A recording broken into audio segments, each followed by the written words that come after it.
friends in college, what are you passionate about? Passionate.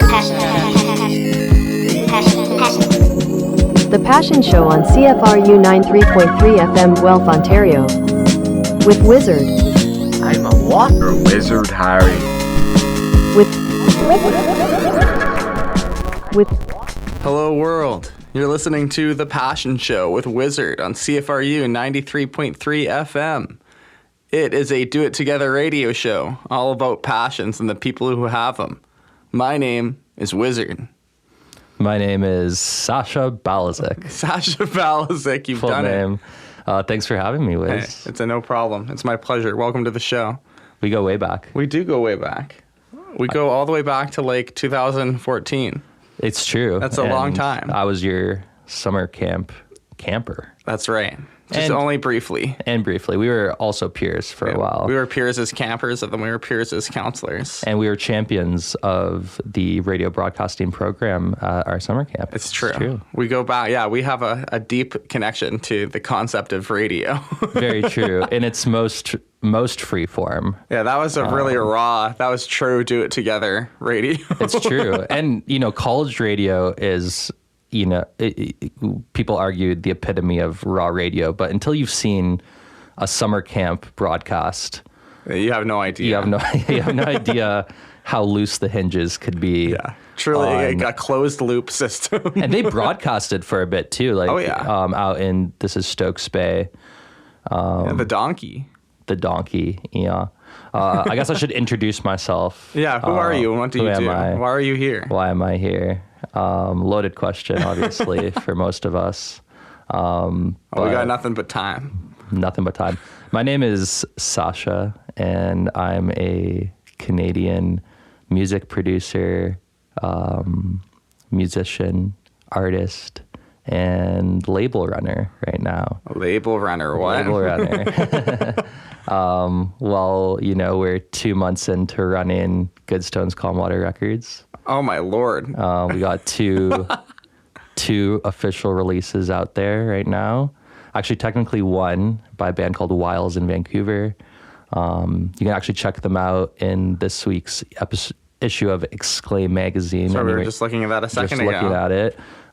They're featured in the new faves artists to watch in Canadian music right now.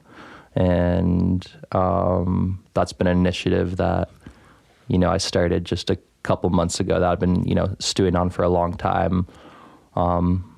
And yeah, those are the things I get up to outside of, the classic artist way of trying to find other ways to make some pocket cash.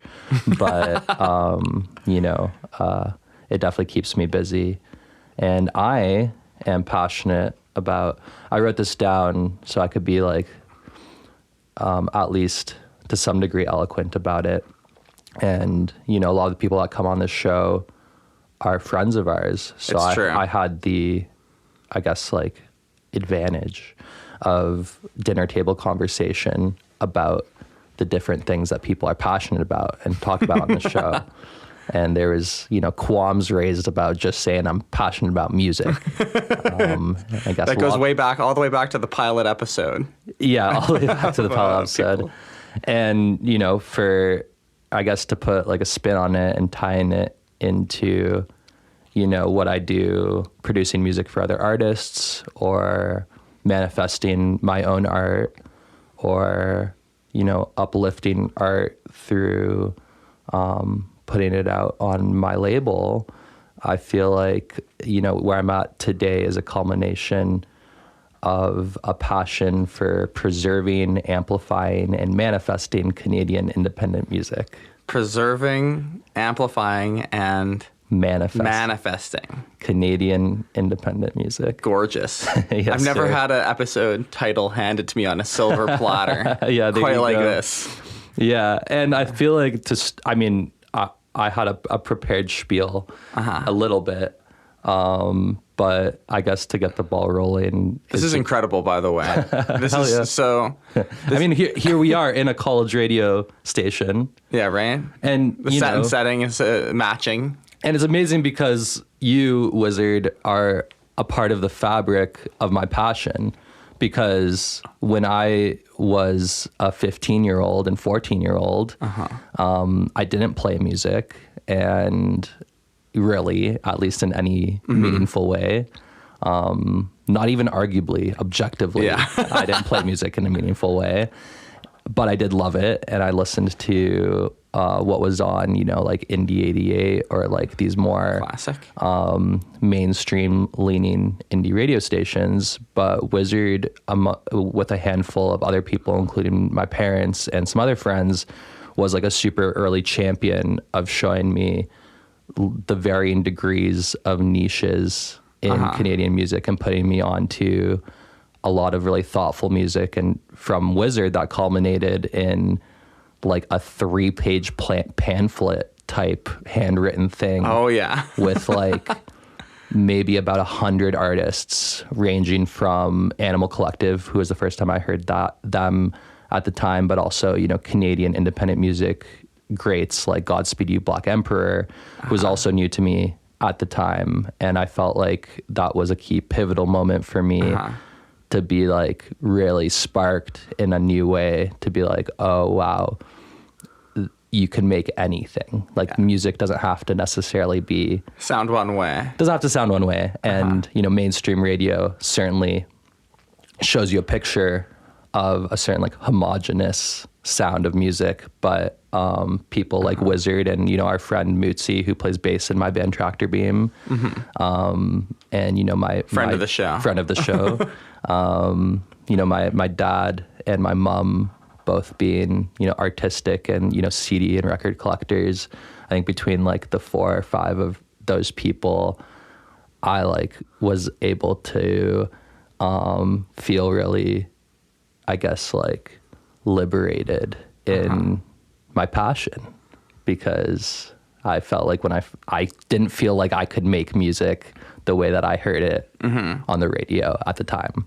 And we spent years like talking about that, A lot of time talking about just like loving music and like trying to manifest it or like create it. But the funny thing about where we are now, both Wizard and I, is like at the time, I think like we were so far away from any like tangible truly.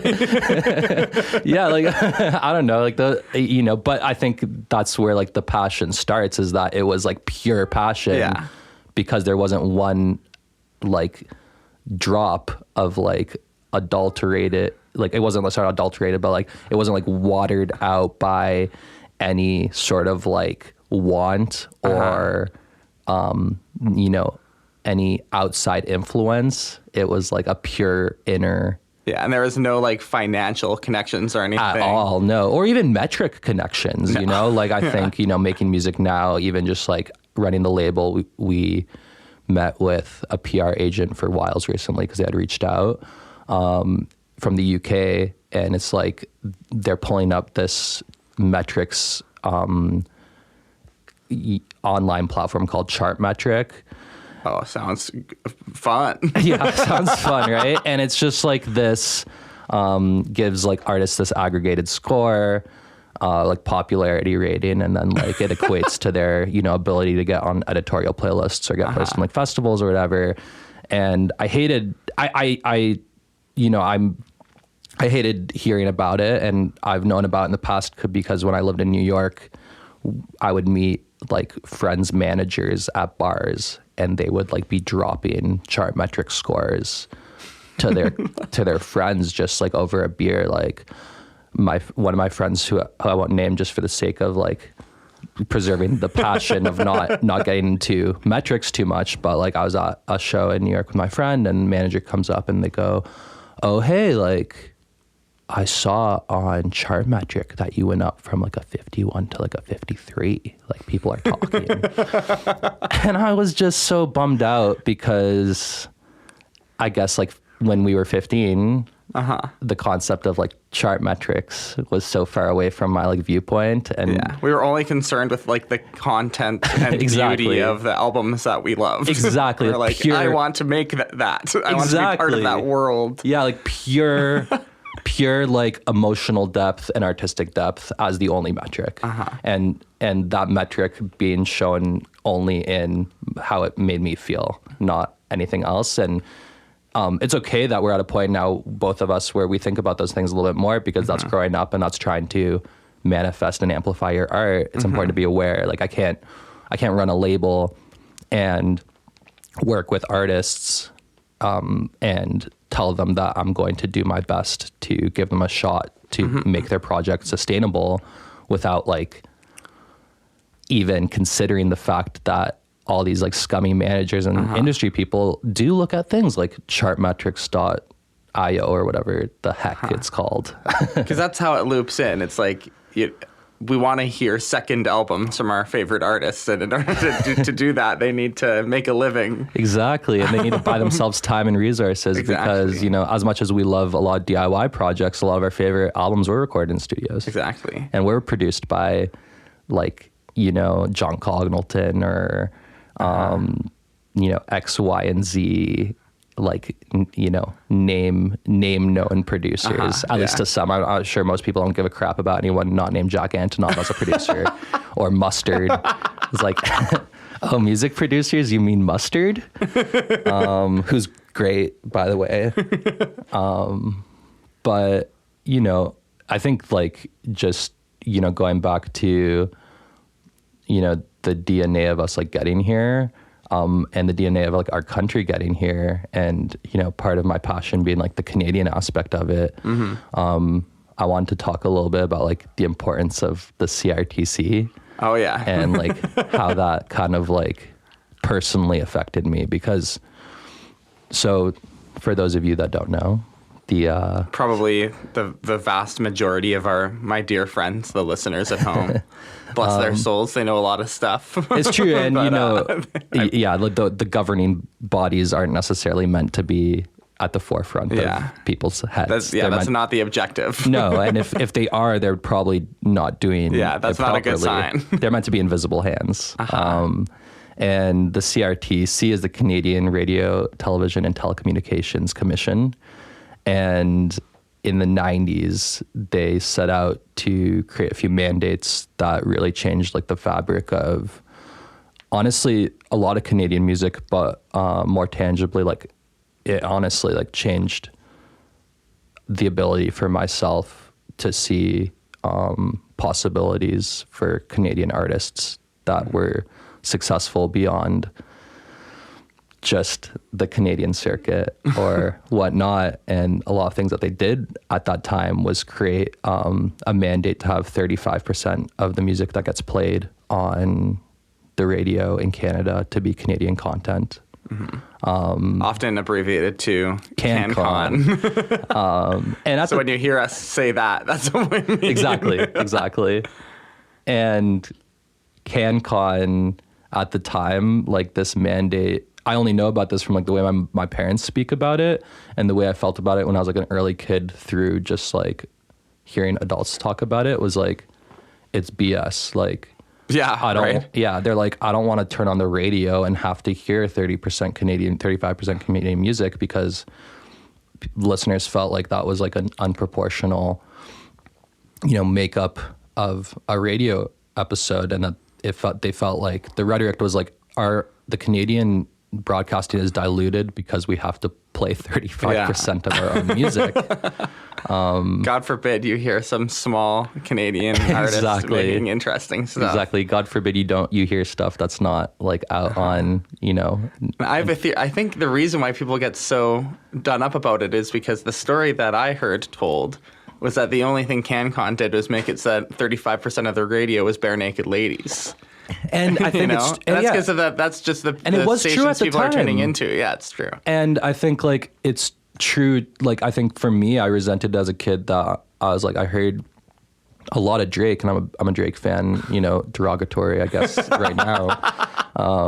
Although he did release, if we were talking CanCon, he just released a record with Party Next Door from Toronto. That's true.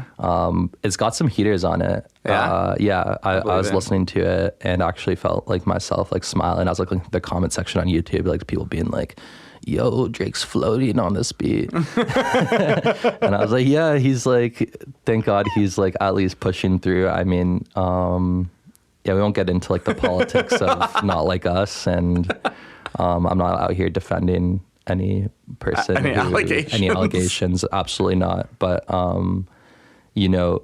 Hey, we want to see art made. We want to see art That's made, the thing. and the moral is like at the start, you know, when the CRTC was, or when the CRTC CanCon requirements were implemented, people felt like, oh, you know what? Like, this is shit because I have to now listen to 35% of like the one or two Canadian artists that are big. So you go on the radio and it's all Drake, all Bare Naked Ladies. But the reason why it became so important, at least for me, is because people need to see themselves represented to feel like they can accomplish similar things. And prior to then, it was like there's no Canadian content on the radio. And if you're growing up in Canada and you are big into music like I am and you are, where you're looking up the labels that the artists are out on, where are they from? You know. Oh, yeah. I remember discovering labels and being like, oh. Exactly. Like, I get it. A whole new way to discover like new music. And I remember like as someone who aspired to become like a meaningful player or leader in the music industry in Canada, it, you know, is disheartening on those earlier days to like always be looking into where artists are from. And it's always like in the States somewhere or from like London and all that. From LA or London or whatever. Yeah. Or even anywhere in America exactly. or whatnot. And, you know, seeing like Rolling Stone articles about how like the Tragically Hip are a like band that is shitty, and the only reason why they're successful is because Canadians liked them and they're like a lesser good. And I would hate that because it was like, oh, like Canadian music is just kind of like nepoed, you know, it's like we just like play it ourselves and people like it because it's Canadian. But, you know, like anyone, if you, as the CRTC started to, you know, 10 years into that initiative, 15, 20 years into that initiative, by the time I'm like 10 or 11, it's like Arcade Fire is winning album of the year at the Grammys. And they're from Montreal. And, you know, there's Broken Social Scene. And there's Sarah Harmer. Sorry, I forget which one is the older one and which one's the younger one. Because one of them is just a new upcoming artist, I believe. It's Georgia Harmer's the upcoming artist right now, who's just put out their first record and is brilliant. But their, you know, older sister or aunt or something, Georgia Harmer at the time.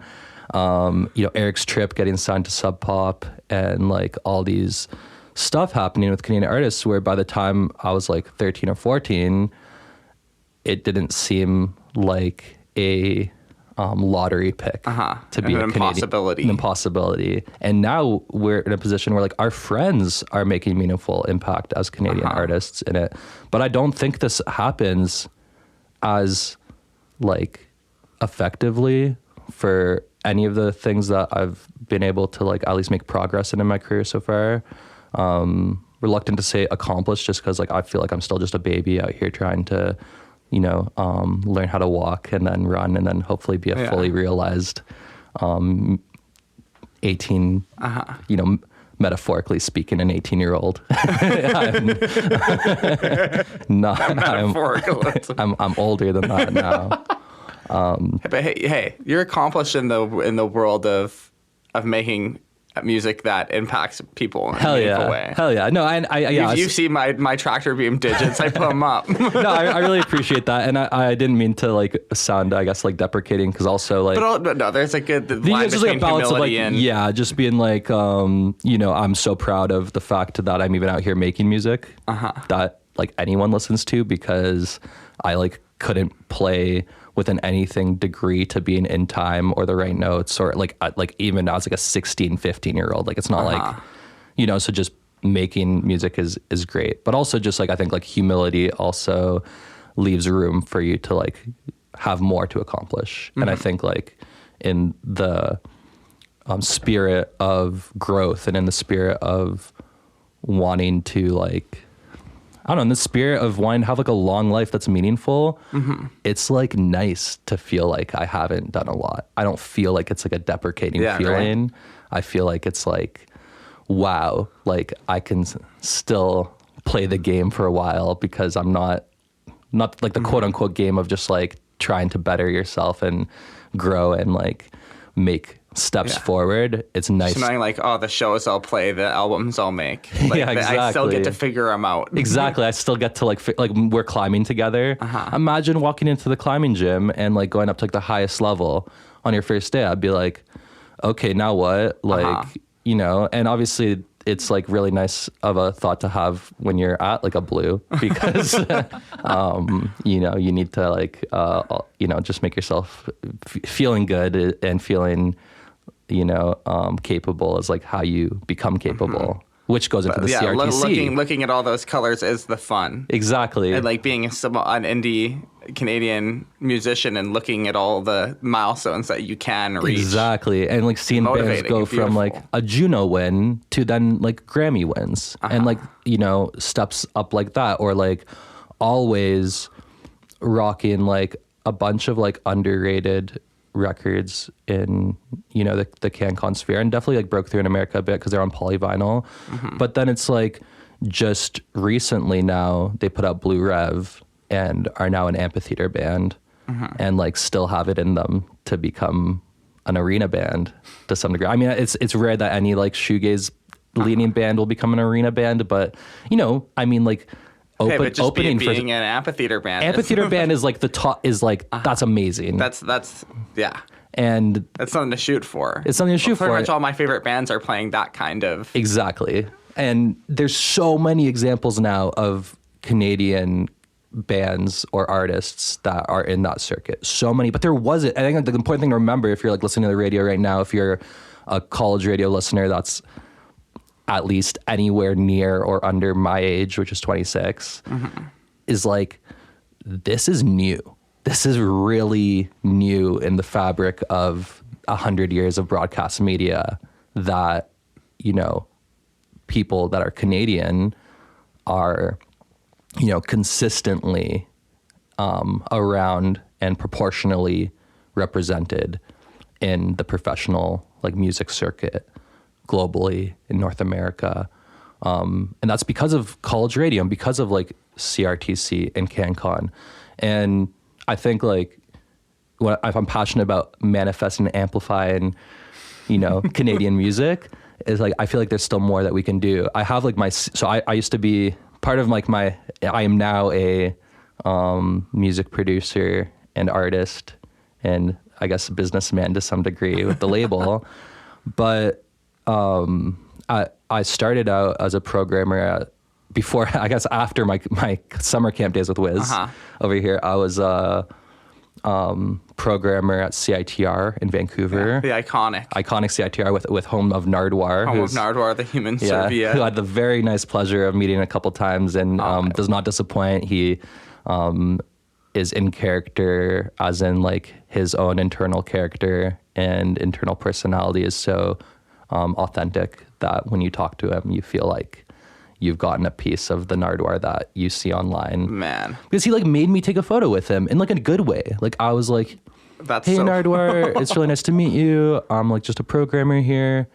I just wanted to say that, you know, I saw you speak in the Student Union building a year ago and it blew my mind and, you know, you're so sick. And he's like, what do you do? What are you up to? I was like, oh, I'm just like I was like a marketing student at UBC, so that's how I identified at the time. I'm like, I'm a marketing student. Like, isn't that funny? Yeah, it's not funny. I'm like, oh, I'm a student here. I like have a show on the radio waves called Flower Power Hour, where we talked about like local music and Canadian music. And he's like, oh, right on. Let's take a picture.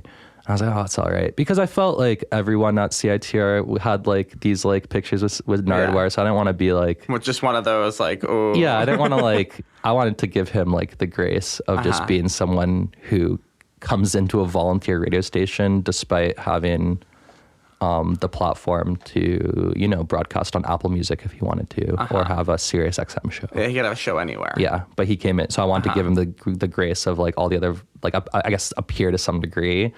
But he was like, "No, you recognized me and you came over here. I bet you want a picture. Like, I would really love if we took a picture." And I was like, That's amazing. Freaking awesome. That's so cool. And then we got one together.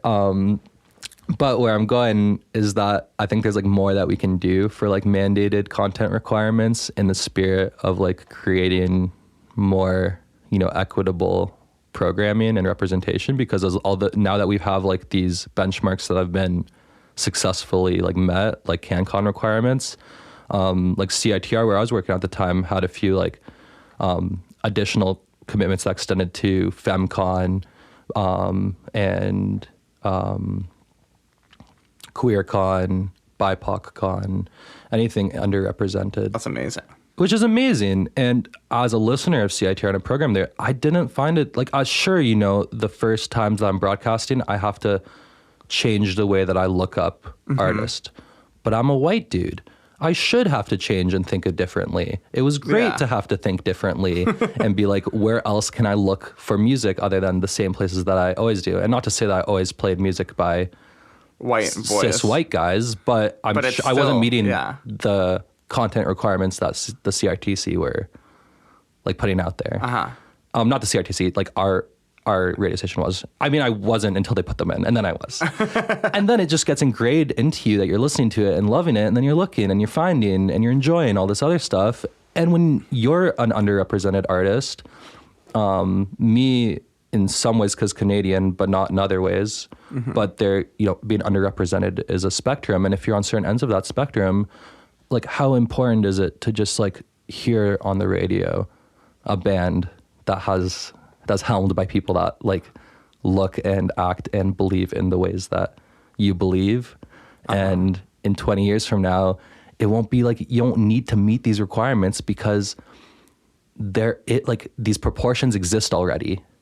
Music is already made up of, people expressing themselves. It's just reflecting the truth of the matter. Exactly. Like the truth of music. Exactly. Because when you have these like power structures where the broadcasters are broadcasting from top down, they're going to like, be inside their own inherent biases and their own like subconscious biases, and not like biases in this big bad word of like, but just like the bias of like growing up and then not having the same kind of like, just not seeing it as much. We need to change that by creating content requirements. And it's not BS, and it's not gimmies, and it's not like, the way that the Trump administration talks about DEI. It's about having a meaningful and truthful reflection of the music that gets made. Because if you go into any local scene, I'll tell you that the makeup of artists that are underrepresented is a lot higher than the makeup that you hear when you turn on the radio, which is, something you said. And maybe this is a good time to play like one of my favorite underrepresented Canadian artists. Here we go. It's music time. It's music time. I would love to play a song by the artist Devours. Oh, please. Who is I think just turned 40, and he's been at it in Vancouver for a super long time. He's a queer dance producer, and I think that he is a big champion in the scene for everything we talked about. And I think he's having his moments, and he's growing, and he's getting asked. He got shortlisted for or longlisted for the Polaris Prize this year for the first time snap. in his 15-year career. And he's headlining the Rickshaw in Vancouver for his album release show, which is about to sell out, which is an amazing feat because it's like a 500 cap venue. And the song's called Loudmouth. And you're listening to The Passion Show. See you on the other side. See you on the other side.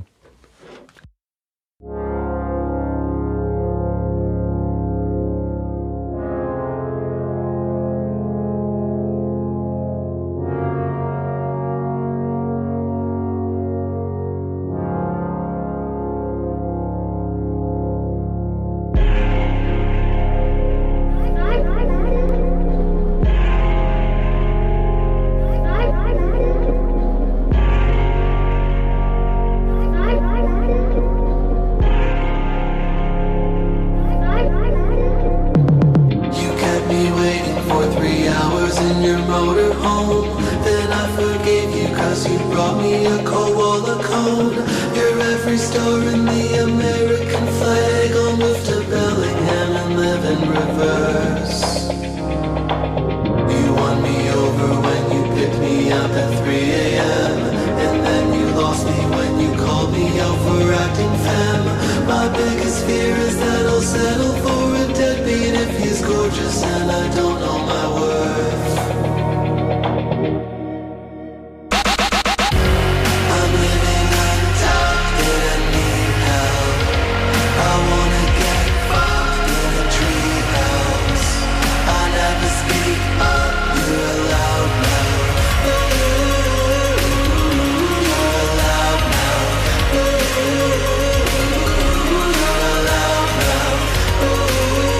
You're a loud mouth.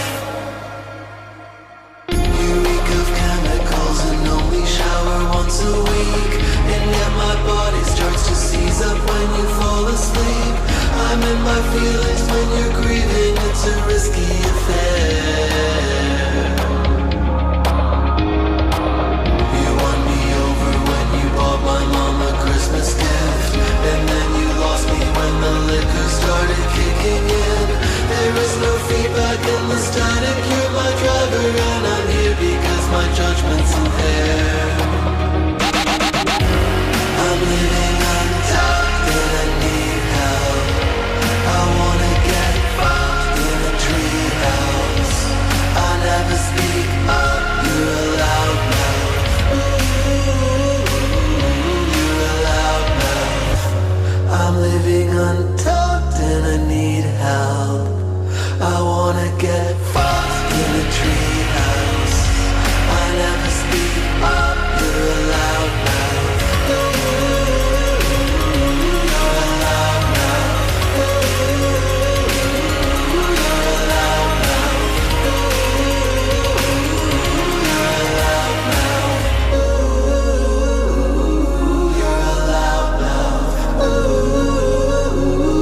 You're a loud mouth. You're a loud mouth. You're a loud mouth. You're a loud mouth. There we go. We're back. We're back. That was Devours. That was Devours. And that was a little bit of audio mix-up, but we're That's back. all right. They don't know. They don't know. I like Or in to the be car. transparent. Yeah, they're just driving their car. Exactly. They just got to listen to a good song, and now I'm talking about the bones of this radio thing. Exactly. About how using Adobe Audition is a little bit unintuitive sometimes. that's okay. We persist and Exactly. We're back here. It's the creakiness of this setup of college radio that makes it like so endearing and magical. exactly like at CITR they said absolutely no dead air, but I thought a little dead air really communicates the You're right. the power of. I feel like every time there's Just makes the live air all the more special. exactly. In my opinion, every time there's dead air on community radio, you should close your eyes and say a prayer for Canadian content. Absolutely. And imagine people running around scrambling to find something to play. And like the joy, you're scrolling through channels in your car and you get a moment of freaking silence in this world. Come on. You get some white noise, some 1200 hertz frequency just buzzing on your.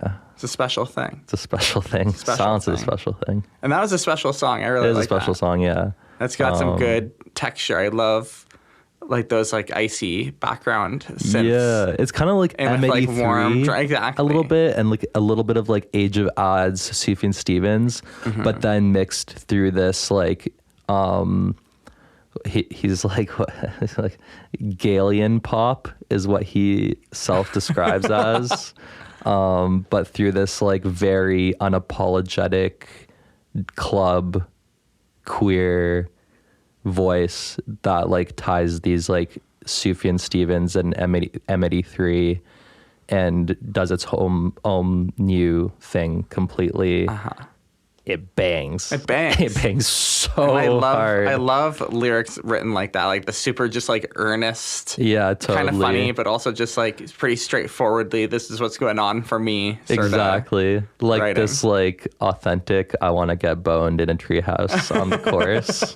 after like this like confessional ramblings in the verses.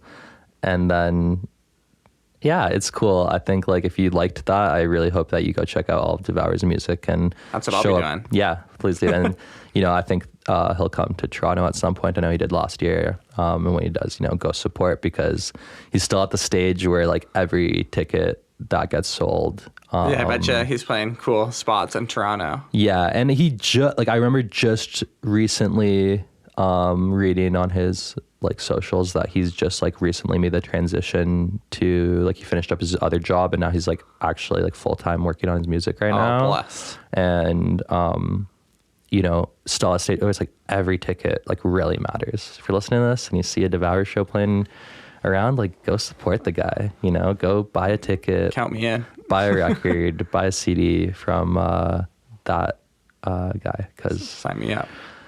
yeah, Devour's sick. And then a long lineage of underrepresented, under-amplified, you know, broadcast manifested Canadian music.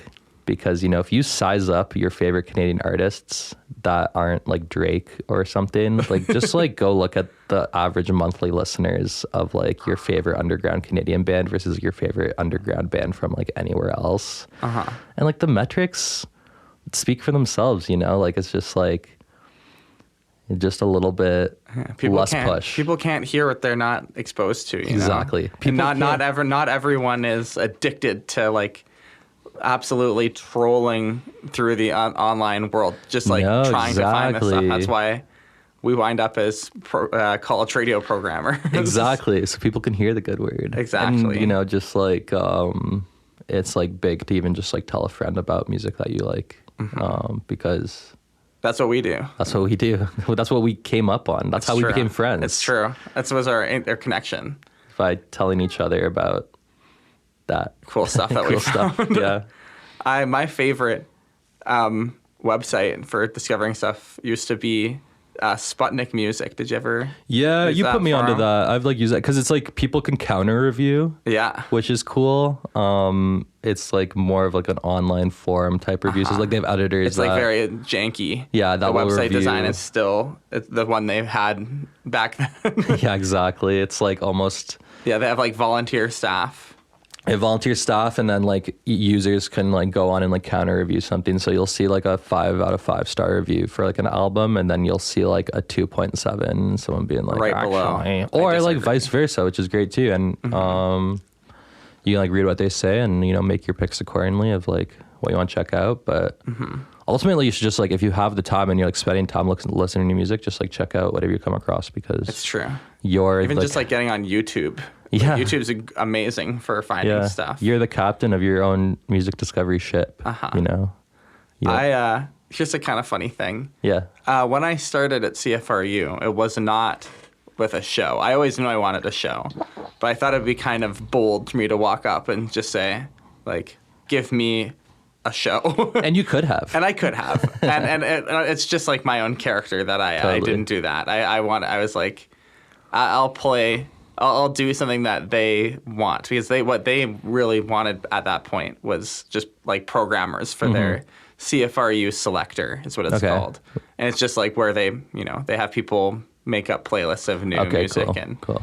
they want selectors. Yeah. Which is just people like us Curators. to select and curate cool playlists, like hours of music that feel like something. Yeah, exactly. And I had a lot of fun doing that. I'm going to start doing it again. I did a bunch of Yeah. shows, and my take was that I would get in. They have a hilarious, like, bizarre online hard drive thing, not Dropbox, but like it's weird. And you get on there, and you get all the music that gets sent in every couple weeks, and you can only play the new stuff. Okay. As a selector, because that's sort of the point of the program. And I could also just like, I could play anything if the Passion Show is about playing music. Yeah. But for the selector, that's the way it is, and I like that. It's kind of cool. It's a fun restriction. No, totally. But what I would do is I would just you can sort by metadata, and I'd sort by labels, and I would just find all the self-released. You just listen through all the self-release music. And I listened through all the self-released That's music. awesome. And I would put together, usually I could find an hour of cool stuff. Totally. And now there's this one chunk of my life where my like musical memories of those few months are just all bands with like 10 monthly listeners. Yeah, you like scroll through your like recently played, and like, I mean, it's like you scroll through your added library on any like DSP that you use. It's like funny snapshot of like what you were up to. Exactly. Honestly, because like sometimes it's like, I mean, like recently, like I've just been on like pure ambient and like instrumental kicks. Like my Tidal, I switched to Tidal recently nice. because Give that high five. Spotify's evil. Spotify is evil. And yeah, like all my most recent stuff has just been like ambient, and I guess that's just because I've been trying to read more. It's worth it. It's like $10 more a month. You get like higher quality audio, and you get to like pay out just that little extra per stream, which adds up. And friend of the show, Zimmer, has been paying for my Spotify for the past half a decade. Amazing. That is amazing. A true friend of the show. Chill it on the family plan. Yeah. I also think it's a matter of like leaving Spotify isn't necessarily about like the extra payout that other streaming services does, because it's pretty marginal. But I think like if people don't like leave Spotify, then Spotify's not gonna. That's the thing. Make meaningful change, because and you have to lead with your heart. God damn it. Yeah, and the spirit of so like, if it's marginal, it's something. Exactly. And the spirit of what Spotify does is great, but the economics and infrastructure of how it plays out is not so great. And like you know, I have my qualms about any company made up of non-artists making salaries in the music industry. Like labels with marketing people that get paid $80,000 a year with a roster full of bands that split $60,000 between the four of them for their whole year. Yeah. Man, just why don't you just like train one of those artists to then join your team? And then if you have $80,000 to pay your marketing people, maybe we can like fund more art if we built art companies with more people who were like in it around it. That's the do it together spirit. The do it together spirit. That's what the passion show is all about. Do it yourself. No way. Boring. DIY. No, it's the DIT. DITG. Maybe you could even. It has a better like ring to it. DITG. Yeah, that's my one struggle with the. I've been ruminating on the whole do it together part of my show intro. There's got to be a catchier way to communicate that idea. Yeah, DITG. Do it together. I mean, do it together has a great ring to it. That's the thing, is I always just say do it together. And it is nice. Sounds great. It's like, and it is important. And and all of these things that we talked about today, it's all about doing it together. You know, I feel like all of the initiatives are powerful to start on your own, but every one person you can bring into it is just double that power. I mean, that's what the Star Alliance is all about. That's what the Star Alliance is about. Yeah. Shout out. Yeah. Since we're on this show promoting, we had, I guess, a double EP come out yesterday as time of watching or listening to this. You know, a lot of people help out Tractor Beam, and I think that's going to be like, Tractor Beam is my band. If you're listening, you don't know that. My artist project, and it's always just had a lot of people. It's only able to have been manifested so far through people helping and donating time and energy and enthusiasm. And I think that like the only way that makes sense for it to go forward and grow forward is by continuing to invest energy in the do it together attitude, because that's what DIY really means. It's true. And yeah, I mean, like, listen to it, please. It's good, I promise. It's pretty good. This is my official endorsement. Hell yeah. He hasn't really heard all of it, but he's a fan. It's eclectic. It was recorded in probably like I think there's like 15 songs on this thing, and I want to say that it was recorded in 13 different buildings. Unreal. Oh, that's so sick. Like, that really I just like brought my like $300 audio interface around to different basements and studios, and just like, and it sounds like that to some degree. And you know, if you're a Tractor Beam listener up to this point, which there are some people out there, we you know, I think this will be kind of like the end of the chapter of the more eclectic sound of recordings, which has been the fabric and will always be part of the band. But for the first time in my life, I'm here physically in a location where I intend to stay for a while and around people who can be with me for a while. And I have the luxury of working on a project in the same space for the first time in a super long time. And I do feel like after spending, like, I think we've released like 24, maybe almost like 30 tracks to date, DIY style, and they are all very different from each other. I feel like what we're working on next feels like, for the first time, like I like know, I guess, like what I want to make.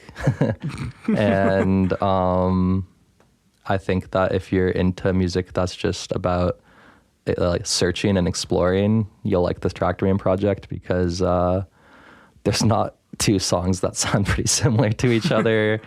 And I'm really proud of it, regardless of my intentions of the future. And yeah, well, I want to play like light beams from it right now. It's like the first track. Oh yeah. But yeah, it's like billed as a double EP. It's kind of like Drake's More Life mixtape. It's just like, you know, don't call it an album. Yeah, it's a double EP. And don't call it an album, because I don't want to put the resource, like, you know, I think you don't want to feel about it as an album. Yeah, and I like moved a couple times since our first project came out, and I've had like so many people help like sustain the project and even just like put out more music. But also it took a lot of effort, honestly, to like keep Tractor Beam going. I did my master's last year. I lived in New York for the first time and lived in a new country for almost 2 years. Doing my master's, interned at a studio, and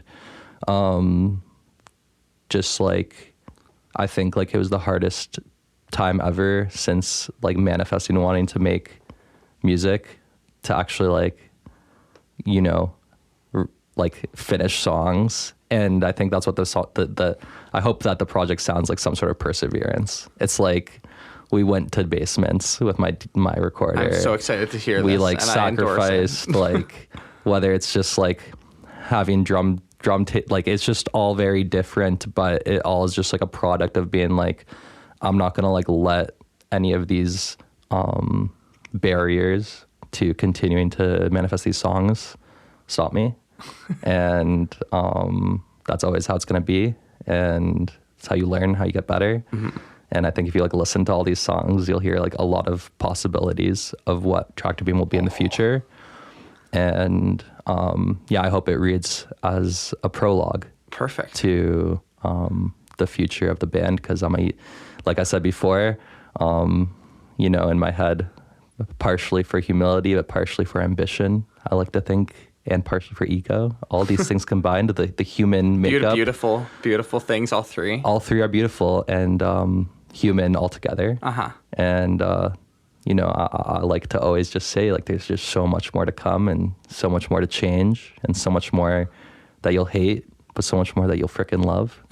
And yeah, and you know, I think we're probably around the time of, how much time do we have left to record? Not a ton. We'll probably have a couple of minutes to talk after this song. Okay, so I won't sign off, but we'll play this. Yeah, we'll play this, and then we'll wrap things up. But that's my due diligence of talking about Tractor Beam and our project. And can I just say, that I think a funny side effect of us like growing together in music, is that, you know, when you speak about your project, it is like directly targeted at my spirit. You know, it's like, no, it's like because like people like you, but also specifically you, amongst like a small group of people that had really tangible influences on like what I listened to, what I believe in. It's like, I mean, of Tractor course, Beam doesn't sound like Tractor Beam unless I am spending like 2 weeks at summer camp as a 15-year-old with my counselor Wizard, who like is like putting me onto like all this shit. That's like weird, and not that weird, but it's an alternative. Certainly an alternative style of releasing and recording music to what you always get, and it's a beautiful that's thing. Thanks to Wiz, and thanks to I'll take that on the nose. Yeah, exactly. Please do. And like, yeah, everyone who shows me music, or even just like people that like I run into anywhere, that just, even if it's like with no connotation, they're like, hey, I saw you play once. Like that just is like, That's the real. that's just like a liter of fuel to go forward. And like, That's the real Passion Network. it's the Passion Network. It means that like if someone says that to me, it's just like a little extra juice sometimes to not like take a nap and actually like work on that next demo, and you know, not get in my head about any perceived failure. That's always just a perceived failure, because if we're trying, we're succeeding. Very true. Folks, Light Beams. Light Beams by TB. By TB.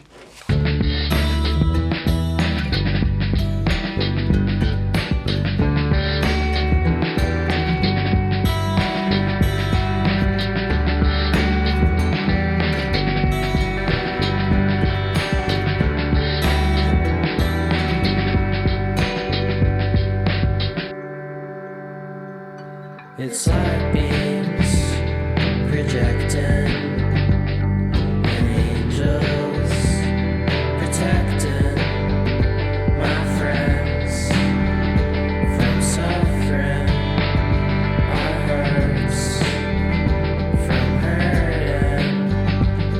It's light beams projecting, and angels protecting my friends from suffering, our hearts from hurting.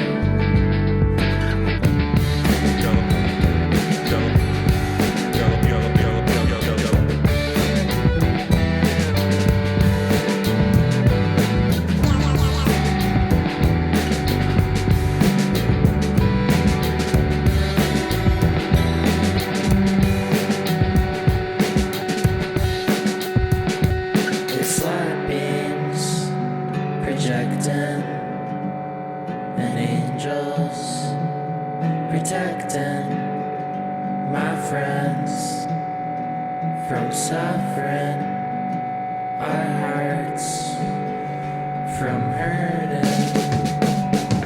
It's light beams projecting, and angels protecting my friends from suffering, our hearts from hurting. It's light beams projecting, and angels protecting my friends from suffering, our hearts from hurting.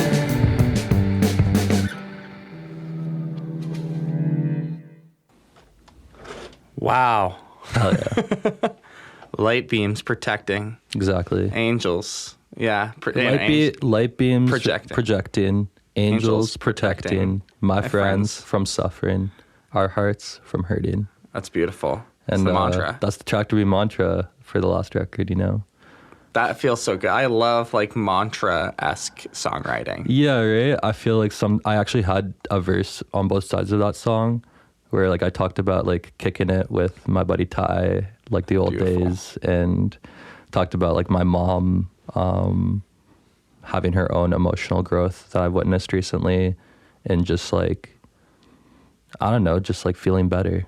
I don't know, just like seeing like a parent like feel better about stuff that's going on. Oh, And, that's warmth. those were like nice verses, but I couldn't like feel like I couldn't like write them lyrically in the way that I could, like, I'll talk about with a friend. So I said, like, The mantra is pure. Spirit, yeah. Spirit. I'll know what I am referencing.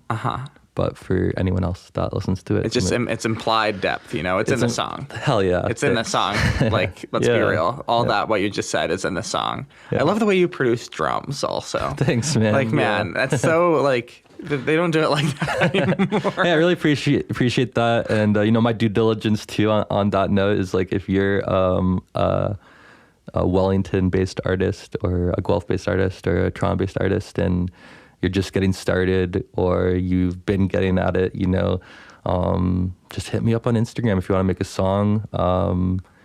Just finished up my master's in audio production and worked at some studios in New York, and I offer a sliding scale. So don't worry about like having to, not pay rent to make a record. We can talk about it. And if you're passionate about wanting to make a record, be happy to, try to make your vision in the best way that can help. That's beautiful. You can get in touch with SASHA Beam at Tractor Beam UFO. Exactly. Or if you just see me, I'm more friendly than my resting face looks. Famously. All right. Thanks for having me, man. Thank you so much for being here. Let's share some gratitude. I'm grateful for music. Grateful for clouds. Grateful for my family. Grateful for the Passion Network and the Star Alliance. Hell yeah. Now they're officially attached. Exactly. And I'm grateful for you. Hell yeah, man. I'm grateful for you to start off, for having me on the show, and, for all the things that I referenced in this interview. I'm grateful for anyone who is just creating in my community, whether big and powerful and inspirational, or big and powerful and inspirational just because they're starting out. Thanks for just fueling me, and grateful for my grandparents who have given me a bed to sleep in and a place to live in my post graduation and internship days. That's beautiful. And family. Just the